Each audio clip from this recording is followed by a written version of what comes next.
Estamos meditando el libro de Mateo y ya comenzamos a meditar el capítulo 8.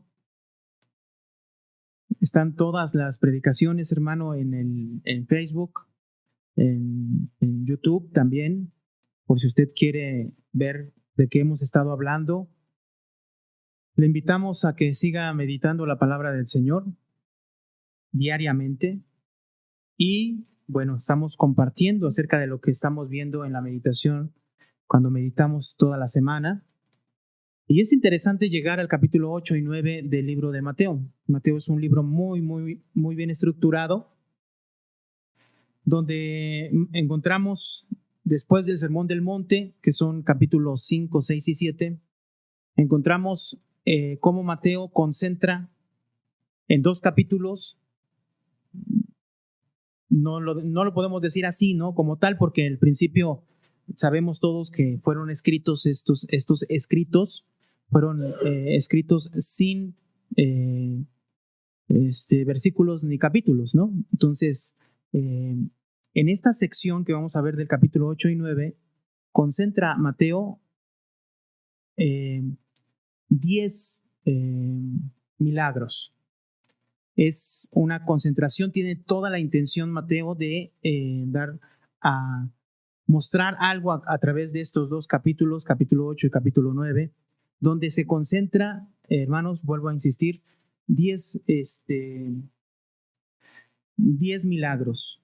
Y me gustaría a través de este capítulo 8 y 9 mostrar, hermanos, de qué manera la Biblia nos habla acerca de Jesús como esta persona que ha venido y por qué hace los milagros, por qué está sanando y por qué está sanando a todas las personas que venían a él, cuál era el propósito y a través de eso poder mostrar que en medio del capítulo 8 y capítulo 9 lo que quiere Mateo es a sus oyentes y ahora a nosotros, obviamente inspirado por el Espíritu Santo, enseñarnos quién es Jesús. Ya nosotros venimos desde el capítulo 1 meditando y viendo este libro y nos está mostrando a Jesús como Rey.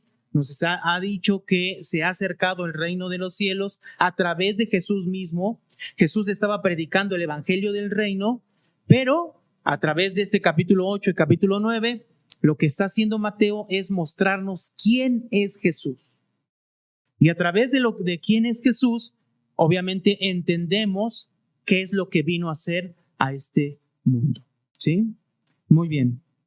Me gustaría que me acompañara ahí al capítulo 8.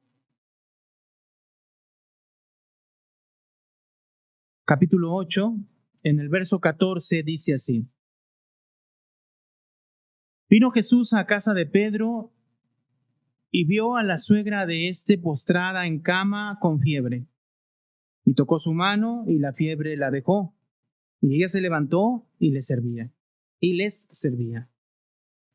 Y cuando llegó la noche, trajeron a él muchos endemoniados, y con la palabra echó fuera a los demonios y sanó a todos los enfermos, para que se cumpliese lo dicho por el profeta Isaías cuando dijo: Él mismo tomó nuestras enfermedades y llevó nuestras dolencias. Oremos, hermano. Bendito Dios y Padre Celestial, delante de tu presencia estamos, Señor, agradecidos de que nos permites, Señor, el poder acercarnos a ti a través, Señor, de la alabanza, a través, Señor, de nuestros cánticos, pero en este momento, Señor, queremos poner atención a tu voz, a tu palabra, Señor. Permite, Señor, en esta hora que podamos comprenderla, entenderla, para que esta palabra sea, Señor Padre, asimilada en nuestras vidas y no tan solo una información más en nuestras mentes. Señor, queremos verdaderamente vivir esa voluntad tuya en nuestras vidas y que a través de esa voluntad, Señor, que nosotros conocemos el día de hoy, poderla vivir en nuestras vidas prácticas. Tu Espíritu Santo esté obrando en nuestras vidas. Te lo pedimos en esta hora en el nombre de Cristo Jesús. Amén. Y amén. Como les comentaba, entrando al capítulo 8, capítulo 9, Mateo con toda la intención concentra 10 milagros en este capítulo 8 y capítulo 9. Ahora, ¿con qué intención? Lo vuelvo a decir, con la intención de mostrarnos quién es Jesús. ¿Sí? Sus oyentes, como lo mencionamos desde el principio, los primeros receptores del libro o del evangelio eran judíos. Por lo tanto, lo que quiere mostrar Mateo a sus oyentes judíos era quién es Jesús. Y si algo hoy los judíos no aceptan es que Jesús sea el siervo sufriente que menciona el capítulo 53 de Isaías. Los judíos, cuando llegan a ese pasaje, lo que quieren es arrancar ese pasaje. ¿Por qué? Porque claramente ese pasaje muestra a Jesús, ¿sí?, como ese Mesías sufriente. ¿Y por qué menciono esto? En este capítulo 8 y 9 vemos milagros. Y tenemos que entender tres cosas. ¿Qué relación tienen la enfermedad con el pecado y con Satanás? ¿Por qué? Porque si nosotros vemos aquí, leímos el verso 16, después de que Jesús sana a la suegra de Pedro de su fiebre, dice el verso 16, y cuando llegó la noche, trajeron a él muchos, ¿quiénes? Endemoniados, con la palabra echó fuera a los demonios y sanó ¿a quiénes? A todos los enfermos, ¿sí? Entonces vemos estas dos cosas, enfermedad, demonios, y en la Biblia esta enfermedad, demonios, tienen mucho que ver. Pero también a través de lo que vamos a ver en el capítulo 8 y capítulo 9, entendemos que la enfermedad, los demonios y el pecado tienen mucho que ver. Cuando nosotros hoy en día hablamos de milagros, la gente obviamente piensa, hermanos, en la sanidad de su cuerpo y de su enfermedad.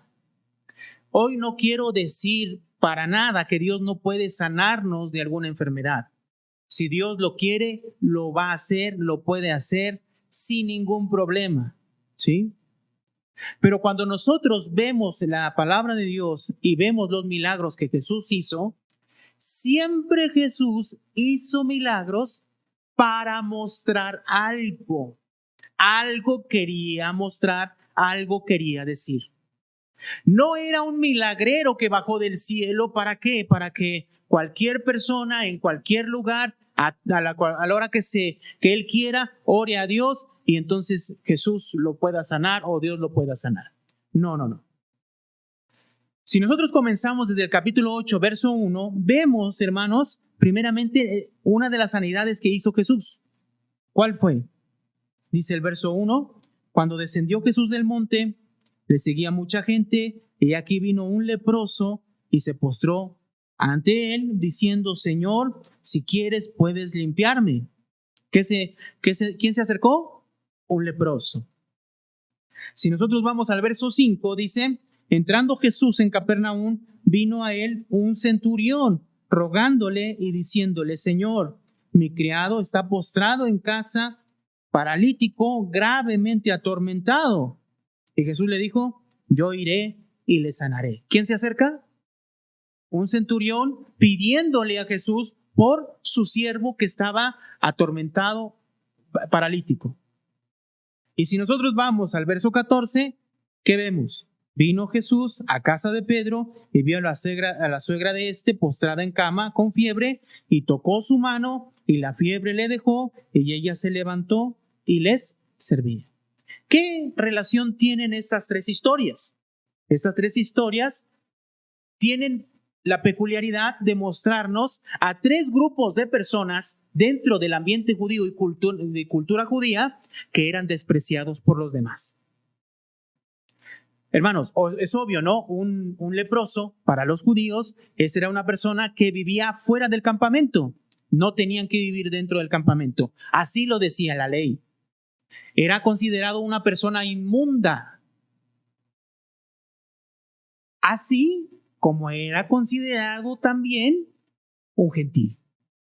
Y un centurión es un centurión, un comandante romano, ¿sí?, de 100 soldados, Entonces, por lo tanto, dentro del ambiente judío también era un inmundo.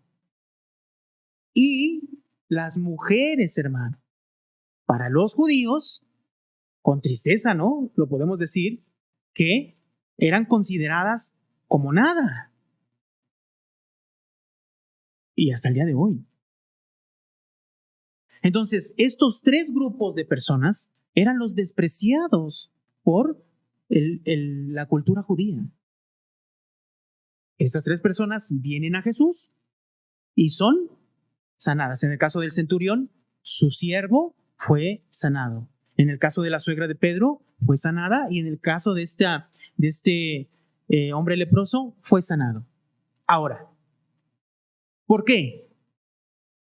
¿Por qué fueron sanados? De hecho, si nosotros vemos el 16, lo vuelvo a leer, dice, y cuando llegó la noche trajeron a él muchos endemoniados y con la palabra echó fuera a los demonios y sanó ¿a quiénes? A todos los enfermos. O sea, enfermo que iba con Jesús, enfermo que era sanado. Pero, miren, interesantemente, verso 4, si nosotros vemos el verso 4, cuando sana Jesús al leproso, le dice, mira, no digas a nadie, sino ve y muéstrate al sacerdote. Interesantemente, lo que quería Jesús no era que estas personas malentendieran lo que estaba pasando. ¿Por qué Jesús sanaba a todos los que venían a él? ¿Por qué? De hecho, mismo Mateo, inspirado por el Espíritu Santo, dice claramente el propósito por el cual Jesús estaba sanando a todas las personas que venían a él. Dice el verso 17, para que se cumpliese lo dicho por el profeta Isaías cuando dijo, él mismo tomó nuestras enfermedades y llevó ¿qué? Nuestras dolencias. Ahora, este pasaje, Mateo lo toma, ¿de dónde? De Isaías 53. Y cuando yo le digo a usted Isaías 53, inmediatamente es uno de los pasajes más importantes del libro de Isaías. Y déjeme decirle que Isaías es un libro importantísimo dentro de la Biblia. Pero si nosotros vemos el libro de Isaías, el capítulo 53 habla claramente acerca del Mesías sufriente, del siervo sufriente, del Mesías que iba a venir a sufrir. Entonces quisiera que fuéramos a Isaías 53 para entender, hermanos, con más claridad a qué se refiere cuando la Biblia menciona que Él llevó nuestras enfermedades y nuestras dolencias. Isaías 53.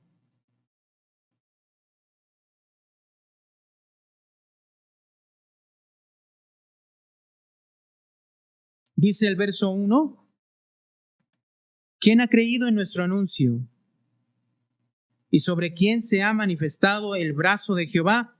Subirá cual renuevo delante de él y como raíz de tierra seca, no hay parecer en él, ni hermosura, le veremos más sin atractivo para que le deseemos. Despreciado y desechado entre los hombres, varón de dolores, experimentado en quebranto, y como que escondimos de él el rostro, fue menospreciado y no lo estimamos. Está hablando del Mesías, del siervo que iba a venir. Ahora, verso 4. Miren lo que dice del verso 4 al verso 6. Vamos a tomar estos versos como punto central de lo que vamos a ver hoy. Ciertamente llevó él nuestras enfermedades y sufrió nuestros dolores. Y nosotros le tuvimos por azotado, por herido de Dios y abatido. Entonces, este pasaje hoy en día se toma y entonces dice, ya ves, cualquier enfermedad que nosotros tengamos o tenemos o padecemos o vayamos a padecer, no tiene razón de ser. ¿Por qué es? ¿Por qué? Porque el Señor, si somos cristianos, Él llevó en la cruz nuestras enfermedades y nuestras dolencias. Ahora, usted puede decir que sí o puede decir que no. Pero la razón del por qué no y del por qué sí, aquí tiene que estar, ¿cierto? ¿Por qué no tomar ese pasaje pensando que la enfermedad y la dolencia que enseña aquí se refiere estrictamente a una enfermedad hoy en día? Recuerden, Jesús en Mateo 8, muestra las sanidades y termina diciendo las 3 primeras sanidades diciendo que le trajeron muchos endemoniados y muchos enfermos y sanó a todos, ¿cierto?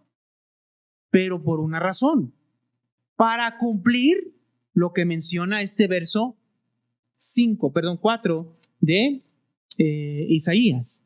Vuelvo a leerlo. Ciertamente llevó él nuestras enfermedades y sufrió nuestros dolores, y nosotros le tuvimos por azotado, por herido de Dios y abatido. En otras traducciones dice, y pensamos que lo que sufrió fue porque él pecó, porque él se lo provocó. Entendemos que no, ¿verdad? Pero eso lo menciona el verso 5. ¿Vemos? Dice, mas él herido fue, ¿por qué? Por nuestras rebeliones, molido por nuestros pecados. ¿De qué está hablando aquí ya? Aquí ya no está hablando de enfermedad, ¿verdad que no? Ni de dolencias, ¿verdad que no? ¿Qué llevó en la cruz? Dice, si vemos el verso 4, solamente diríamos enfermedades y dolencias, ¿cierto? Pero en el verso 5, aclarando más, ¿de qué está hablando? Mas el herido fue por nuestras rebeliones, molido por nuestros pecados, el castigo de nuestra paz fue sobre él, y por su llaga fuimos nosotros curados. ¿Curados de qué, hermano? ¿De qué está hablando el verso 5? El verso 5 está hablando de pecado, ¿cierto? De rebeliones. Y si en él cargó Dios todo, y dice al último, curados, ¿de qué somos curados? De las rebeliones y de nuestros pecados. Pero la expresión que utiliza Isaías es de curar a alguien. Entonces, aquí mismo hay como una fusión entre la enfermedad y el pecado. De hecho, el verso 6 dice, todos nosotros nos descarriamos como ovejas, cada cual se apartó por su camino, mas Jehová, ¿qué hizo, hermano? Cargó en él, ¿qué? ¿Sí me explicó? Sí es cierto. Miren, cuando Adán y Eva pecaron, entró la muerte. ¿Se acuerdan? ¿Qué era lo que Dios le dijo a Adán y a Eva? El día que comieren de ese árbol, ciertamente morirán. Por lo tanto, hermanos, la muerte, aunque no entró instantáneamente, entró la muerte espiritual instantánea. ¿Qué significa la muerte espiritual? Es la separación que hubo entre Dios y el hombre. Pero sí entró la muerte física, aunque no inmediatamente. Adán murió junto con todos sus descendientes. Aunque la Biblia nos enseña que duraron algunos casi 1000 años, más de 900 años, al final murieron. Y la muerte entró, y con ello, ¿qué? Hermanos, hoy en día lo vemos. Cuando una persona fallece, ¿por qué fallece? Algunos de vez en cuando dicen que por causas naturales, pero fallan nuestros órganos, nos enfermamos de alguna cosa, etc. ¿Cierto o no? Entonces, sí tiene que ver, en realidad, en este sentido, hermanos, el pecado con la enfermedad. Entró el reino de la muerte. ¿Y quién gobierna el reino de la muerte? Satanás. Satanás. ¿Y qué empezó a ver? Enfermedad. Y empezó a ver muerte. Por lo tanto, cuando Jesús cumple esta parte del siervo sufriente, cuando menciona la Biblia acerca de que Jesús cumple este pasaje hablando de que Él llevó nuestras enfermedades y dolencias, pero que tanto en el verso 5 como en el verso 6 habla de pecado, está hablando entonces, hermanos, de que sí, ahí Jesús en el libro de Mateo, cuando él vino, empezó a sanar a todas las personas, pero ¿con qué intención? ¿Cuál era la intención? De que la gente dijera, ah, Él es el siervo sufriente que iba a llevar nuestras enfermedades y nuestras dolencias. Él iba a ser quien iba a cargar nuestros pecados. Entonces, Jesús no sanaba a las personas porque sí. ¿Sí me explico, hermano? No sanaba a las personas porque sí, sino las sanaba con el propósito de que ese pueblo que conocía el Antiguo Testamento entendiera quién era Él. Él es el Mesías, el siervo sufriente de Isaías 53, quien iba a cargar en Él los pecados de todos nosotros. ¿Sí, hermanos? Ahora vamos a Mateo, regresamos a Mateo.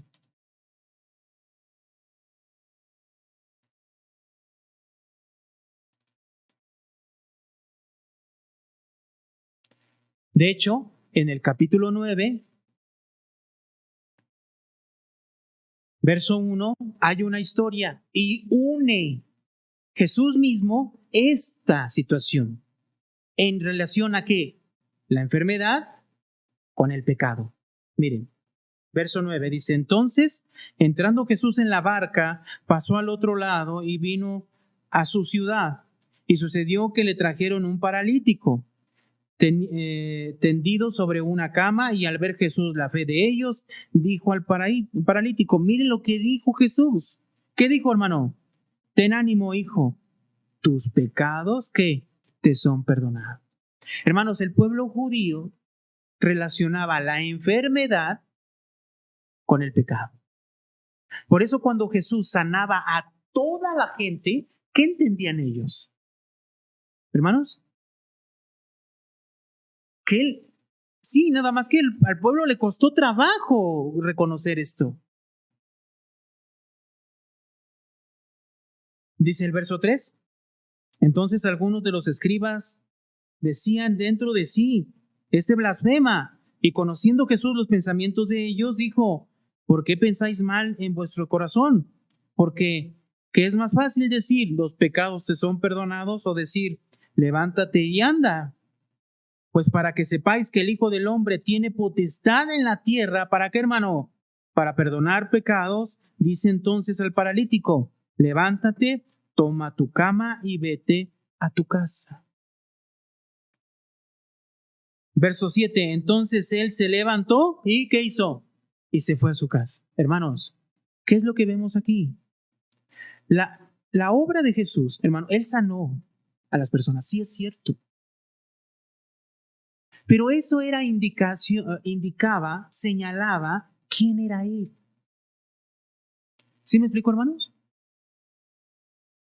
Y la gente tenía que ver quién era Jesús a través de todo esto. Pero la realidad, hermanos, usted ha leído, ¿la gente supo y entendió quién era Jesús? No. No. Él lo hizo para cumplir y que se diera a conocer quién era Él a través de lo que se había dicho en el Antiguo Testamento, cumpliendo cada palabra. Por eso hoy no podemos nosotros pensar de la misma manera. No podemos pensar que Dios va a sanarnos a todos con el mismo propósito. ¿Por qué? No es así. Jesús ya vino. Y de hecho, hermanos, ha perdonado nuestros pecados, ¿sí o no, hermanos? Sí. Pero la promesa que ha hecho a nosotros no es de una vida terrenal mejor en este mundo, ¿o sí? No. Sabemos que esperamos una perfección de nuestra salvación cuando Él venga por segunda vez y estemos viviendo con Él eternamente en esos cielos nuevos y tierra nueva. Por lo tanto, podemos nosotros entender y comprender la relación que hay aquí en este pasaje entre el pecado y la enfermedad. Pero hay algo más en medio de estos dos capítulos. Habla de endemoniados, ¿no es cierto? Y de hecho, hermanos, si nosotros meditábamos esto el día de hoy, en el verso 23 y en el verso 26 hay dos historias que introduce el Mateo ahí. ¿Qué historias? La historia cuando Jesús calma la tempestad, ¿se acuerdan?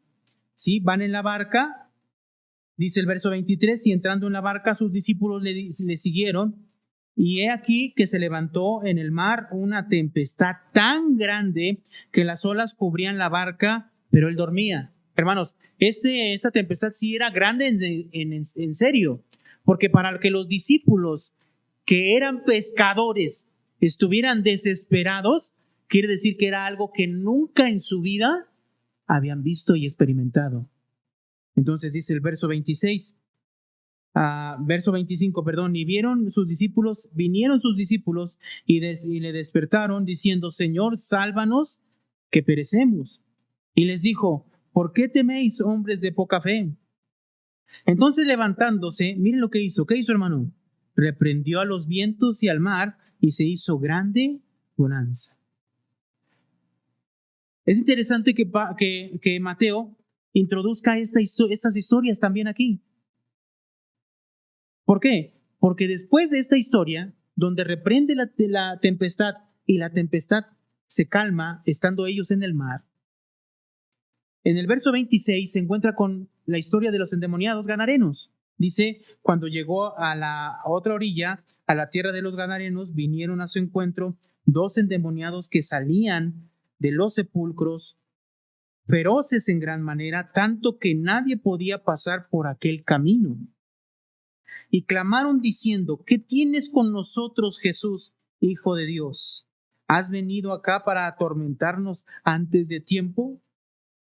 Estaba paciendo lejos de ellos un hato de muchos cerdos, y los demonios le rogaron diciendo, si nos echas fuera, permítenos ir a aquel hato de cerdos. Y les dijo, id. Y ellos salieron y se fueron a aquel hato de cerdos, y aquí todo el hato de cerdos se precipitó en el mar por un despeñadero y perecieron. ¿En dónde? En las aguas. ¿Hacia dónde se fueron? Hacia el mar. Estas dos historias que vemos aquí tienen como común denominador, ¿sí?, el mar. ¿Qué significa, hermanos? El mar, hermanos, en la Biblia, no en todas las ocasiones, pero en algunas ocasiones, el mar simboliza el gobierno de Satanás. Por ponerle un ejemplo, las bestias que salen en Apocalipsis, una de ellas, o la primer bestia que sale del Apocalipsis, en el capítulo 13 de Apocalipsis, ¿me acompaña? Acompáñeme, por favor. Apocalipsis capítulo 13.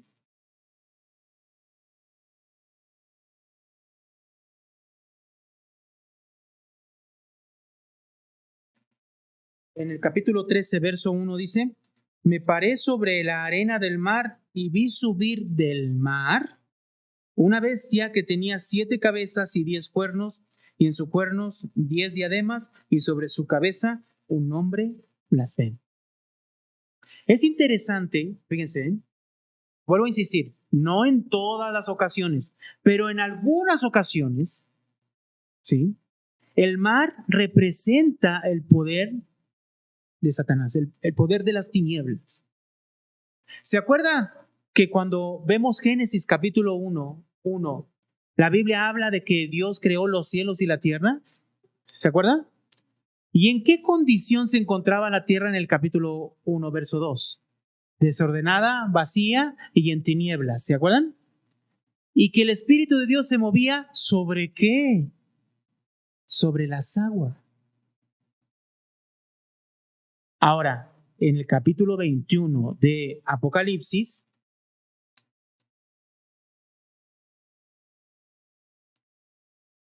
Miren lo que vemos en el verso 1. Vi un cielo nuevo y una tierra nueva, porque el primer cielo y la primera tierra pasaron. ¿Y qué explica ahí? Y el mar ya no existía, no existirá más. Hermanos, ¿qué significa? Nos está mostrando a Jesús como un Jesús que tiene autoridad y poder sobre las enfermedades, sobre el pecado y sobre el mar. ¿Qué representa el mar? El poder de las tinieblas. ¿Qué relación tiene esto? Toda relación. Hermanos, cuando dice la expresión el reino de los cielos se ha acercado, ¿se acuerdan que dijimos que es porque Jesús ha venido, ese rey del reino de los cielos, ha venido y ¿qué ha hecho? ¿Qué hace? ¿Qué hace, hermanos? Nos perdona nuestros pecados. O sea, ahí dice, sana nuestras enfermedades. ¿Qué significa? Perdonar pecados, pero en otro sentido, tiene el poder para librarnos del gobierno de Satanás. ¿Por qué, hermanos? Porque la realidad era que cuando nosotros no conocíamos a Cristo, ¿bajo quién estábamos? Miren, rápidamente, Juan capítulo 8.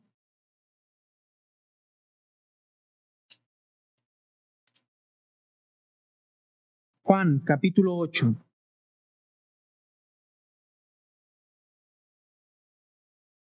En el verso 34 dice, Jesús le respondió, de cierto os digo que todo aquel que hace pecado es que esclavo del pecado. Esclavo del pecado. ¿Cómo vivíamos?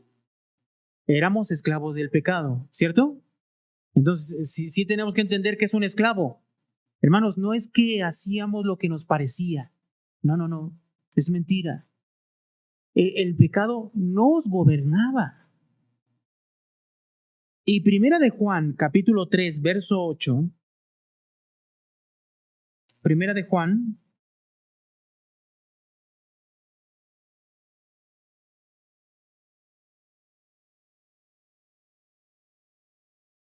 capítulo 3, verso 8 dice, el que practica el pecado, ¿de quién es? Hermanos, es eso. ¿Por qué entonces tuvo que venir este rey del reino de los cielos? ¿A qué vino? ¿A qué? Vino a librarnos del pecado. ¿Por qué sanaba a todas las personas que venían a él? ¿Por qué? Porque para ellos el estar enfermo era sinónimo de estar en pecado.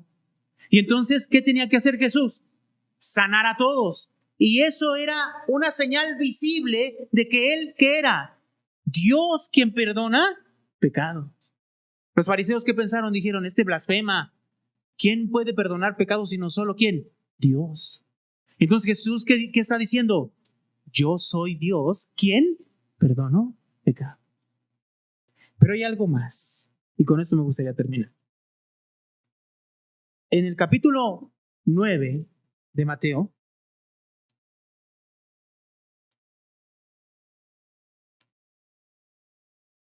encontramos esta historia de la hija de Jairo y la mujer que toca a Jesús, el manto de Jesús.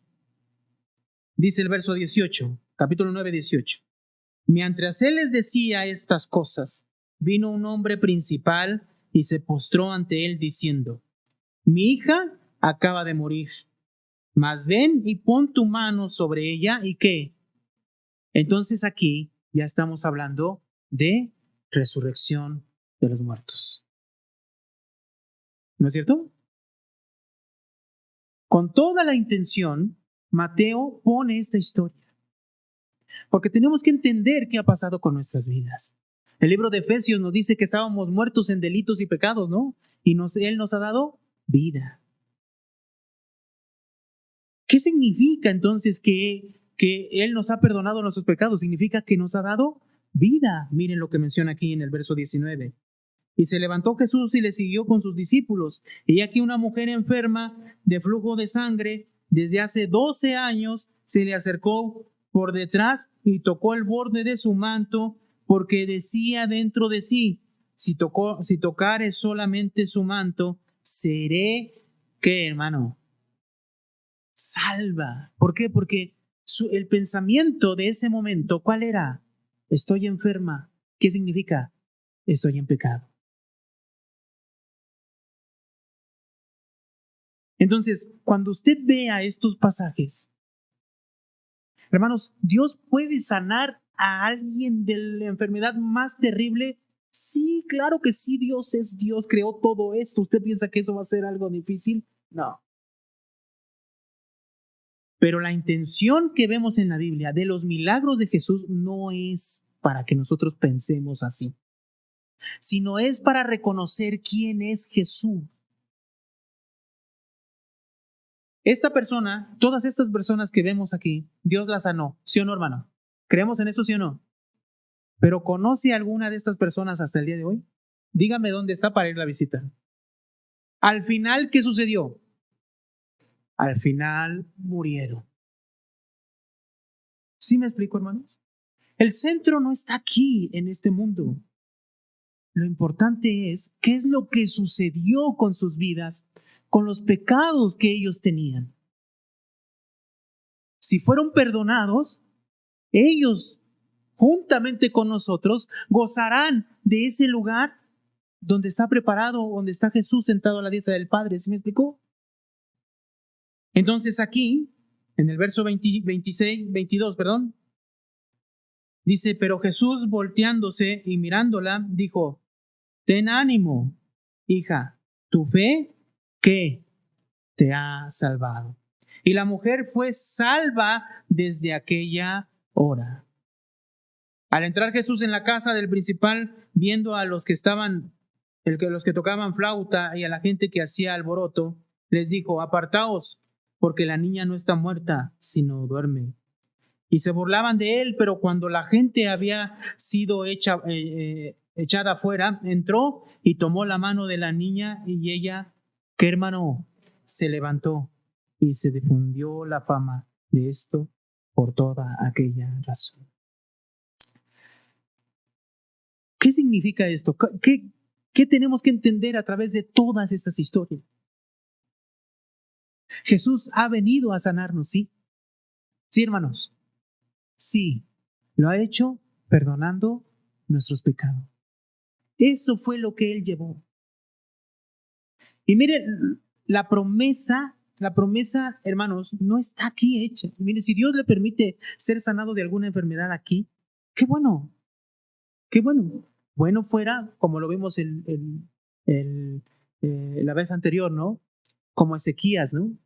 Cuando le dijeron: vas a morir, y él oró a Dios, ¿no? Se inclinó y clamó, y Dios le dio 15 años. Pero esos 15 años no fueron para mejor. Su vida terminó siendo reprendida por Dios, él confiando en los babilonios en vez de Dios, presumiendo los tesoros que él tenía, etc. Sin duda, el Señor tiene control de nuestras vidas. Lo acabamos de ver cuando vimos el Sermón del Monte. ¿Él sabe nuestras necesidades? Claro que sí. ¿Él sabe de nuestras dolencias? Por supuesto. ¿Él puede sanarnos? Sí. ¿Puede sanar, por ejemplo, en el caso del centurión, a alguien de nuestra familia? Perfecto, lo va a hacer. Si Él quiere hacerlo, lo va a hacer. Pero hay algo que no podemos dudar, que si tú has creído en Él, Él ha perdonado tus pecados y te ha librado del poder de Satanás, y ahora te ha dado vida, una nueva vida. Este es, hermano, el mensaje que vemos aquí. ¿Por qué Jesús sanó tanta gente? Es para mostrar quién era Él. Pero a veces lo decimos así, ¿no? Si le dices a una persona: es que Jesús me perdonó mis pecados, y otra te dice: pero a mí me sanó, ¿Cuál es más importante? Pues, tendría que ser, ¿no? Mucho más importante, no tiene ni siquiera comparación. Pero a veces, hermano, sobre nuestros ojos, ¿sobre dónde se ponen? Sobre la sanidad. Y hoy en día es una trampa. Hoy en día la gente te ofrece eso. Y la gente dice, si no eres sana, es porque no tienes el Espíritu Santo de Dios. Si no eres sana, es porque no has creído en Él. Si estás enferma, es porque estás en pecado.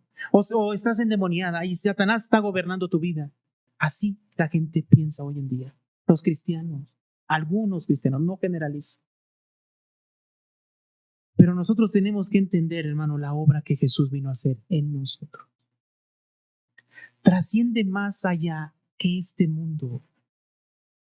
Pero, como todas historias, en medio de cada historia hay, interesantemente, unos puntos que Mateo aborda. Y me gustaría nada más mostrar uno.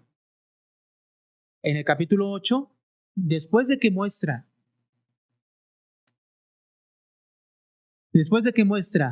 los 3 primeros milagros y que dice cuál es la razón por la que Jesús estaba sanando a todos, que era para manifestar que Él era el siervo sufriente de Isaías 53, hay una historia que mete aquí.